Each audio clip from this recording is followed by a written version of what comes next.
What's up? Today I've got the React IR from St. Rock. Gonna walk you through it, show you what it does, what it sounds like, all the cool features. Let's check it out. The St. Rock React IR is a reactive load box with a built-in attenuator out. It also has an aux in and a headphones out that you can jam along to your songs with. And it's got switches for resonance on or off and reactive or passive load box. It also has this really cool software that it comes with that really lets you take full advantage of the unit. And that's what I'm gonna show you how to use right now. On the screen, you've got your cabinet IRs over here on the left. So you can go through, and as you double click them, it'll actually load right there. Actually, I should let you hear how these sound. I've got my Balaguer Woodman BB. It's got dual humbuckers in it, and it's going through a JCM 800 directly into the React IR. And here is what it sounds like with the very first stock IR that this comes with.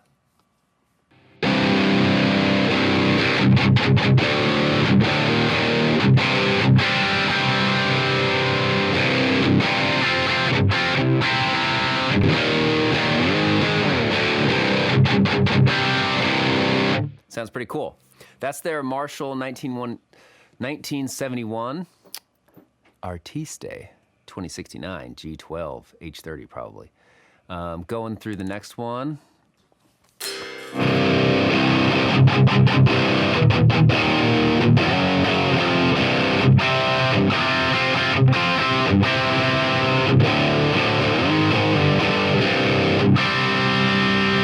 It's a little darker, right?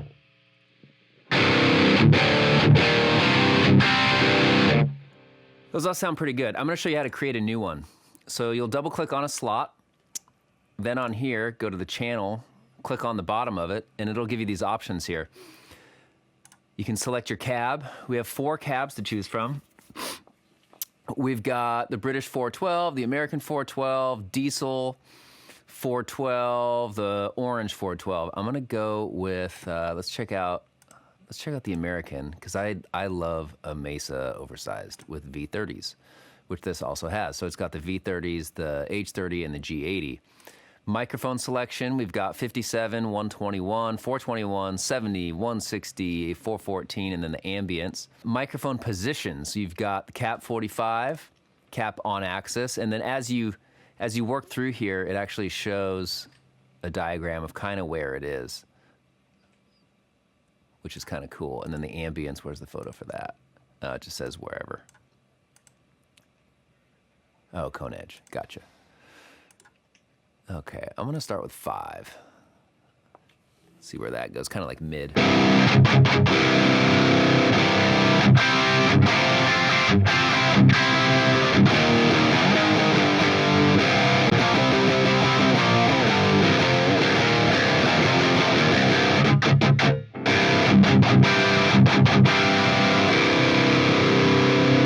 If I didn't already mention it, I just have my stock JCM 800 running directly into the React IR, and that's what we're hearing.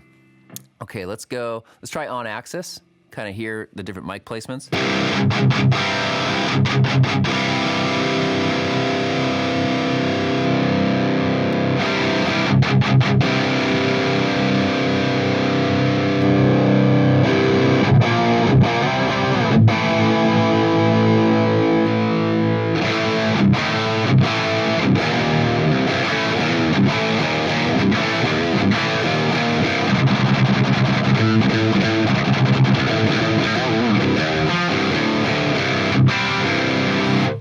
Pretty cool. I think I like 6.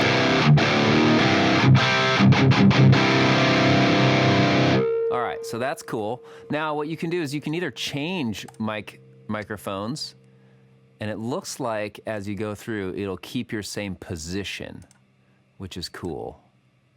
So here's our 57 again. And we'll go to a 121.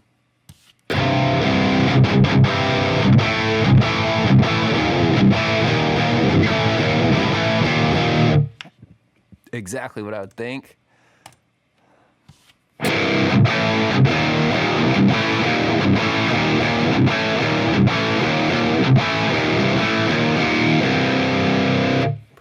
sounds like a 421. Let's see what this guy does.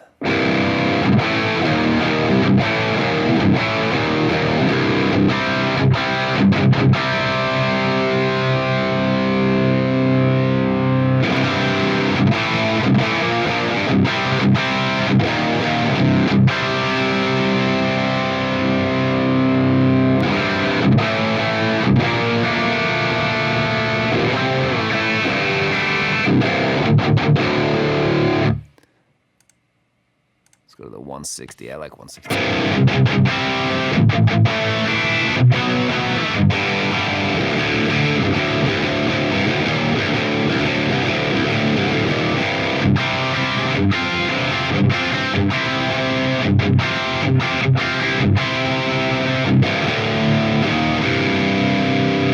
Pretty cool. Let's do the 414.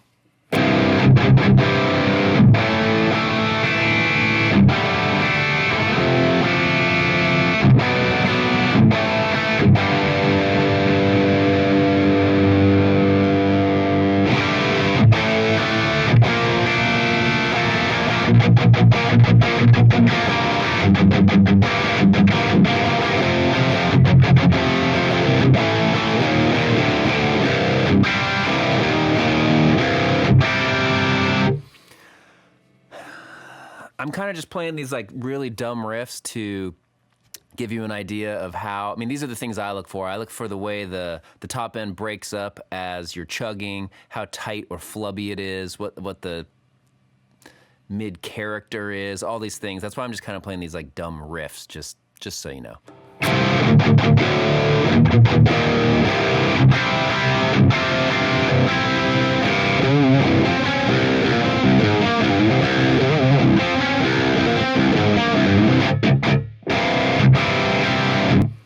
Cool. All right, let's go to the H30.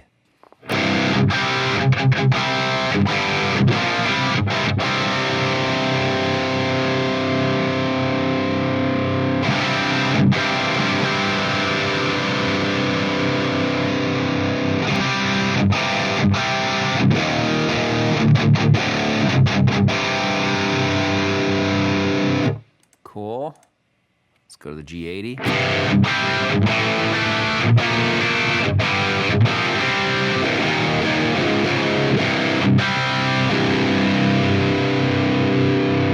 Cool. Let's go to British 4x12. Cap 45. Let's go back to 6. Feet 30.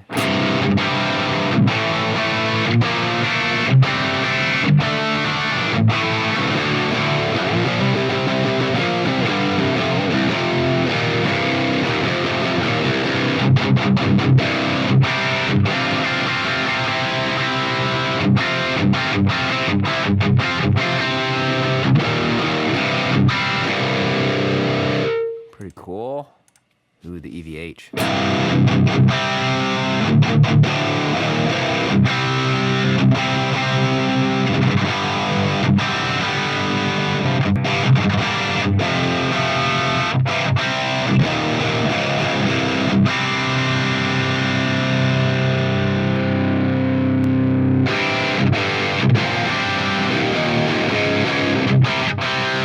But you get the idea. So what you can do is go through all of these, you know, whatever you want. The diesel, let's see what this guy is.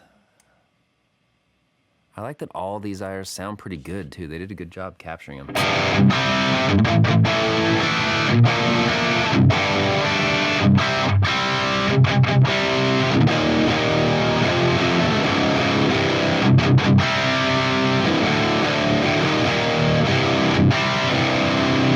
Cool, I like that. So let's go through and make a tone. I'm gonna go to the American because I like this. Actually, you know what? No, let's make one out of the diesel. Let's do that. Diesel, 57, 6.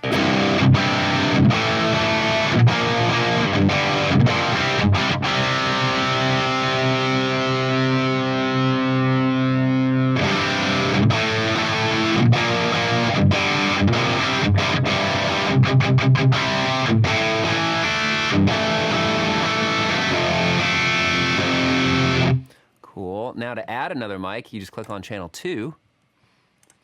Now let's go back to the diesel, V30, let's go 121, move it over, say 5.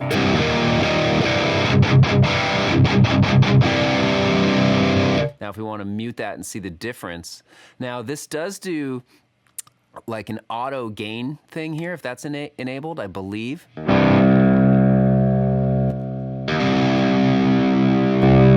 Yeah, so if you have auto enabled, what it does is as you turn down this fader here, it automatically kind of compensates. If you're familiar with like pro audio stuff, it's like an auto gain on like a compressor or something. So it brings up the level to keep it at a consistent level. So here we go. Here's both mics equal.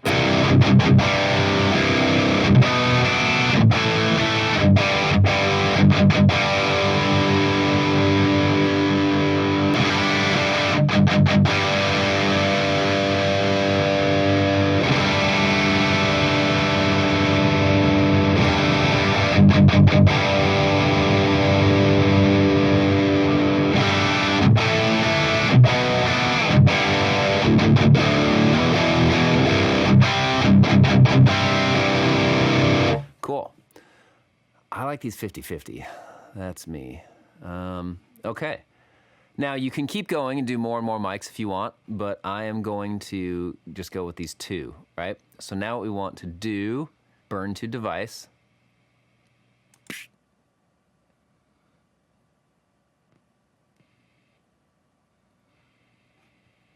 Done. So 16, edit the name.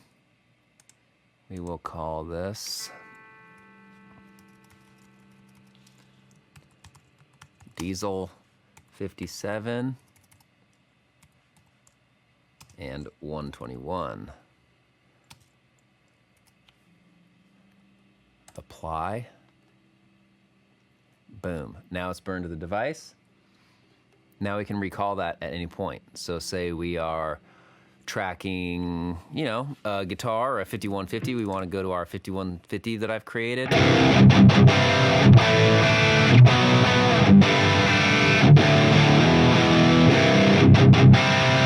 And then you say, oh, I want to go to a different cab for this next part.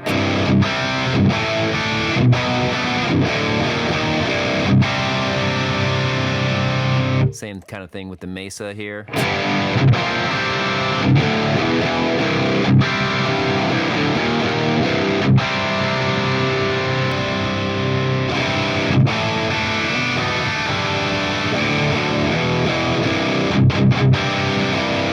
Cool.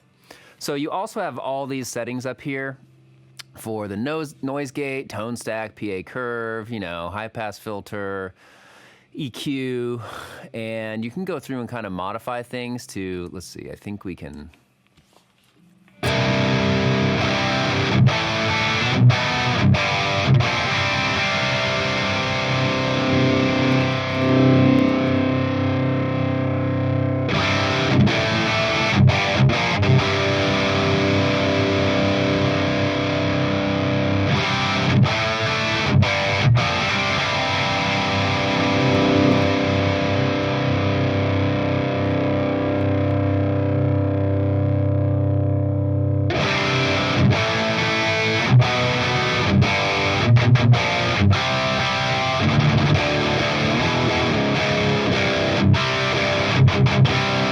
So let's just say we wanted to keep that, right? If we wanted to suck out some of those low mids, then we go burn to device.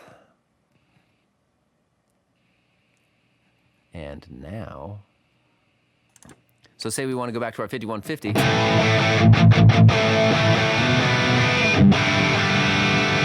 And then back to the diesel. It has these effects on the setting now still.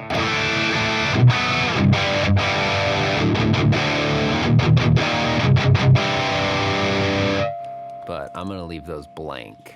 And then we go back to burn to device. Now this is saved again with that current EQ settings.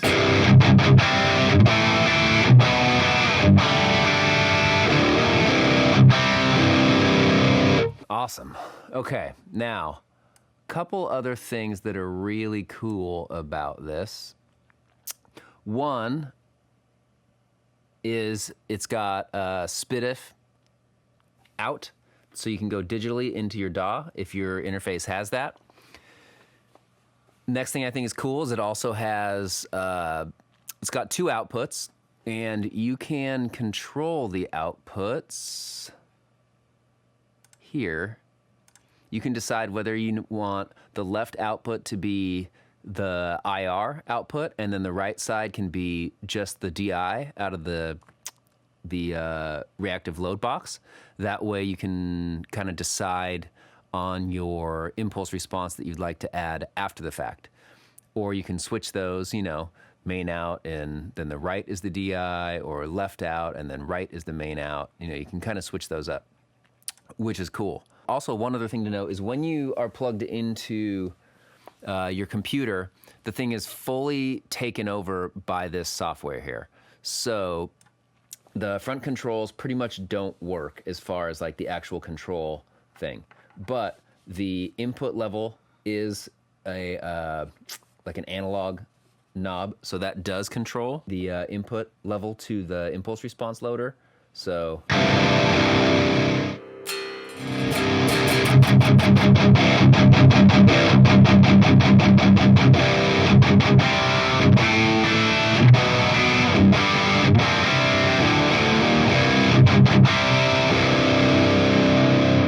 cool.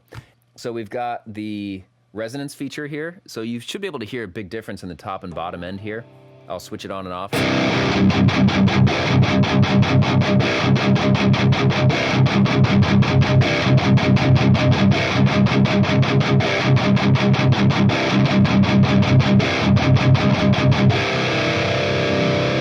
Pretty big difference. It's cool to use these 2 knobs almost as a creative decision. So say I want something that's not as heavy, I would probably go to the resonance off, and then it kind of becomes a little more not as like big and juicy for maybe like a verse tone or something.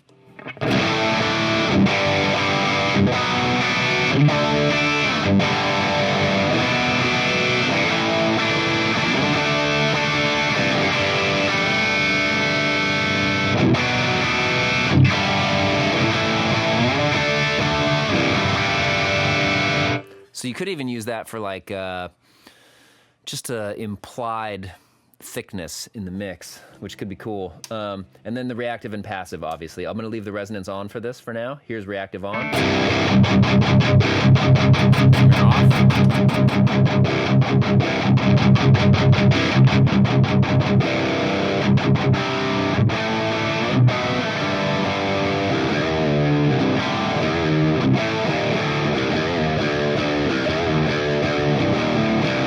So obviously it sounds way cooler with reactive. That's the whole thing with reactive load boxes. But again, kind of a cool tone if you're wanting like a little filtered thing.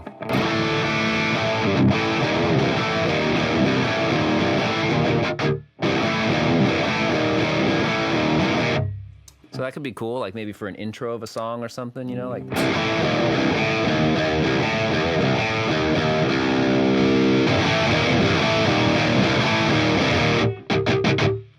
So I like to look at all these things kind of like they're things that you could use creatively, not necessarily like one is better than the other. I find that with most things like this, all these switches and controls that it gives you, we should look at them like they're tools and not just like this is the setting you should use.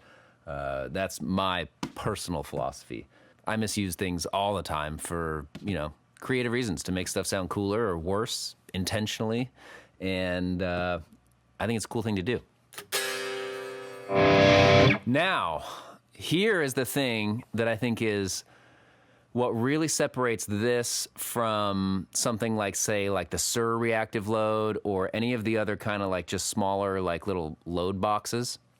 So this has the ability to output sound through. So this has a built-in attenuator, and this is why I have this cab over here. This is just a 1x12 cab that I have sitting next to me, and usually if we're tracking something through this, I like to have the cab in the room, and if it's a heavier thing,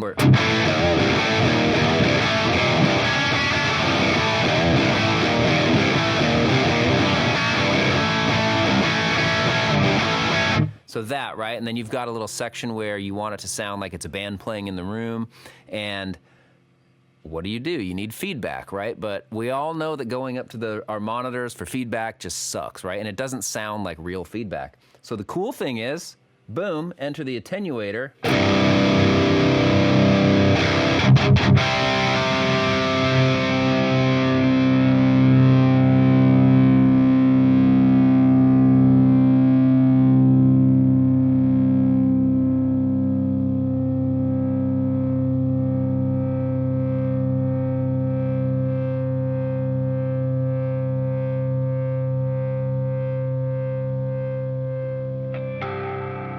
We get feedback.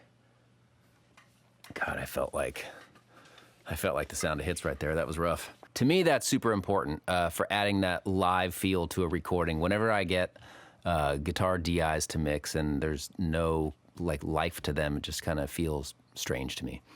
Also, I'm thinking about picking up another one of these to send bands back home to their Airbnb when they're out here. This has a cool feature where you can plug in your iPhone or, I don't know, do Zunes still exist?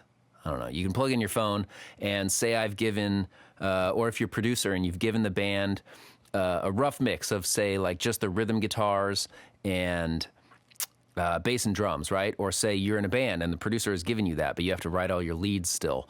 So what's cool about this is you can plug your phone into the aux input and then also have your amp plugged into this, and you can jam along to the rough mix that your producer gave you, and you can write your leads to the track while listening to the headphone out of this and play along to your own song and write your leads. And to me, it just sounds way more cohesive when everything is coming out of one thing. If you've ever tried to listen to, like, you know, playing your rough mix out of like a boombox and then you're jamming along to your practice amp, sometimes it can all sound cool and gravy, but then you put it together and it just doesn't sound right. So that's another thing that I think is super cool. On top of that, another pro of this that I think destroys everything else is 1.3 milliseconds latency, which I think is awesome. I think some of the other ones are like 3 and 5 milliseconds, but the thing that I think most people don't take into consideration is you have 1.3 millisecond latency on this, or let's just say like, you know, 3 and 4 and 5 on other ones. So say, let's just take 5 for the biggest example, right? 5 is about the max latency that you can get before you start feeling it if you're playing the fast kind of, you know.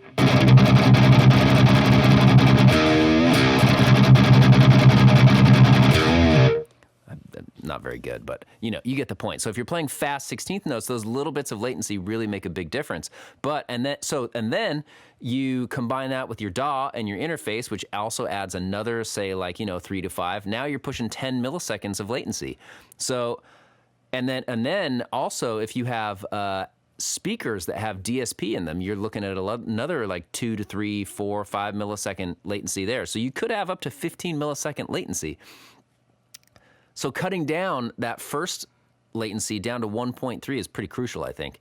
And I think you may not notice it, but you'll definitely feel the difference. This thing rips. Thanks for watching. See ya.